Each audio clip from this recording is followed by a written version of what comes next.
Brodes Media.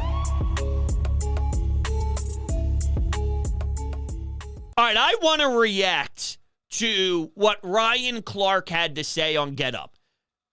I think Ryan Clark is awesome. I think Ryan Clark is one of few. There's not many out there that I think is reasonable to listen to on Get Up or any of these ESPN talk shows and the talking heads, even though I don't put him in the same category of the talking head, fighting, debating, nonsense shows.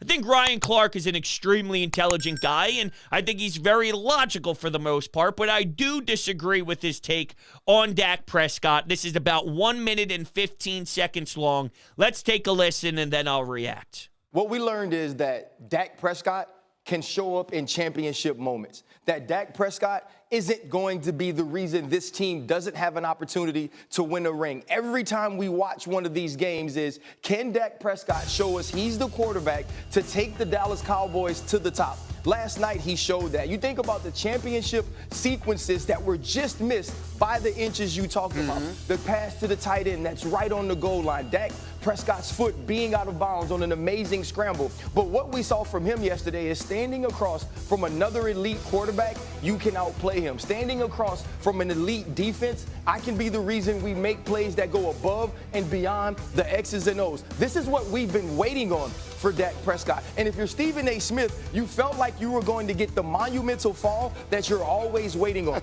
The last 2 weeks, Dak Prescott has played out of his mind. Dak Prescott spoke confidently throughout the entire week in every presser. And you were just waiting to say, see, I told you again, he's throwing it to the other team. Look at him again, that Eli Manning look on his face. We didn't get that from Dak Prescott. We got a player that showed he can be amongst the elite. So now the rest of the Dallas Cowboys need to step up and help him get there. This is where I disagree with him.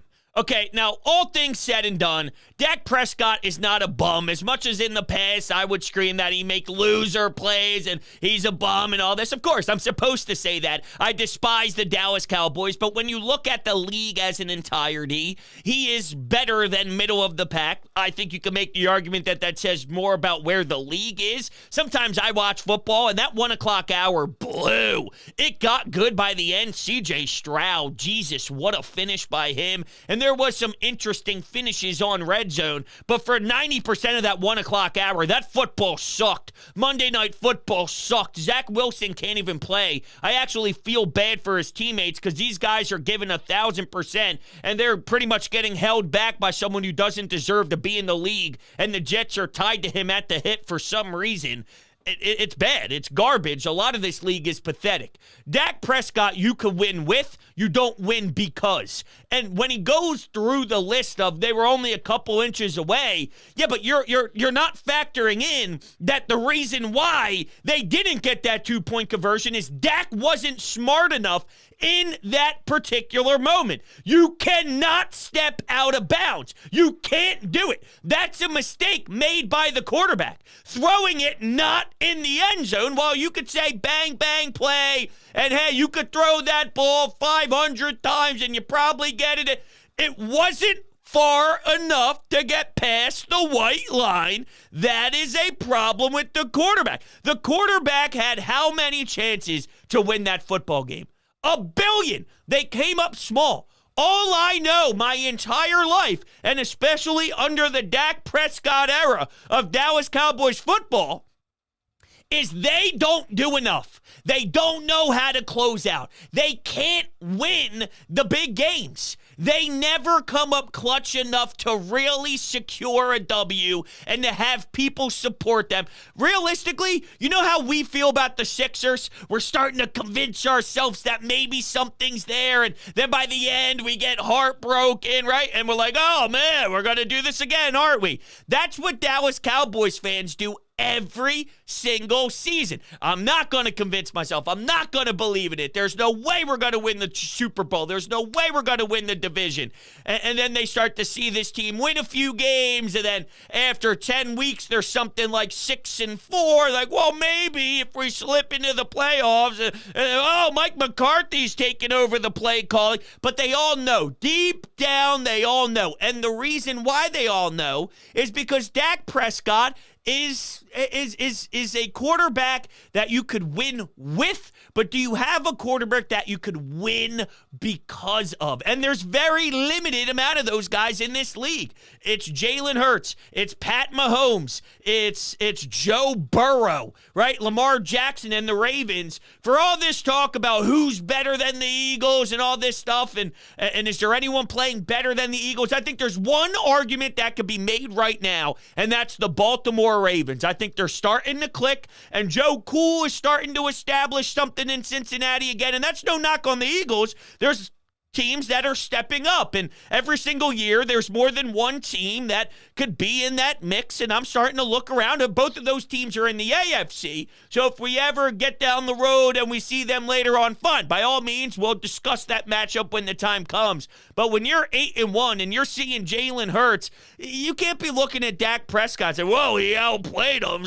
No, get the hell out of here. When throws needed to be made, Jalen Hurts on one leg puts it on the money to a Devontae Smith for a touchdown. When they were down and they're at home, you need clutch.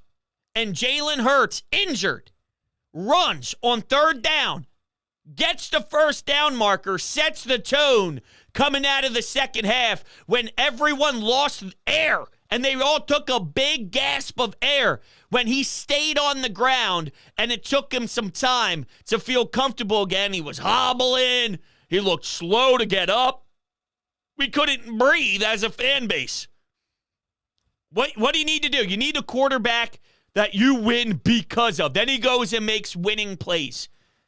That was less about Dak Prescott's greatness in my eyes and more about how stupid the Eagles played on the final drive. That's not Dak working his magic. James Bradbury can't hold anybody's jock strap.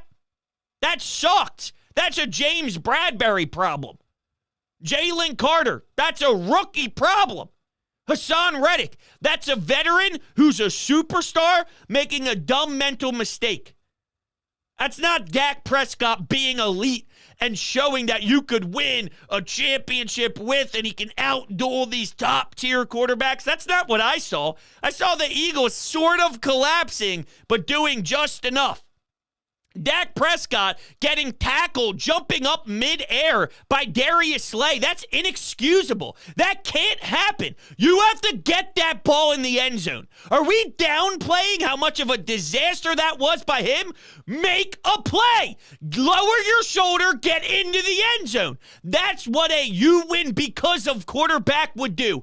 Anything to get into the end zone. And Jalen Hurts, who squats 600 pounds, can lower the shoulder and work those 2 yards to get there. Or they tush push, which, by the way, is because of a skill level that they can accomplish that as often as they do. That's because of the talent of the quarterback that they succeed at the rate that they do for basically an unstoppable play.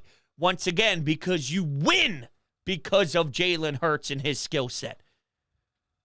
And I think Ryan Clark is excellent. Excellent. Excellent. I think he's phenomenal. I really do. But I disagree with that Dallas take.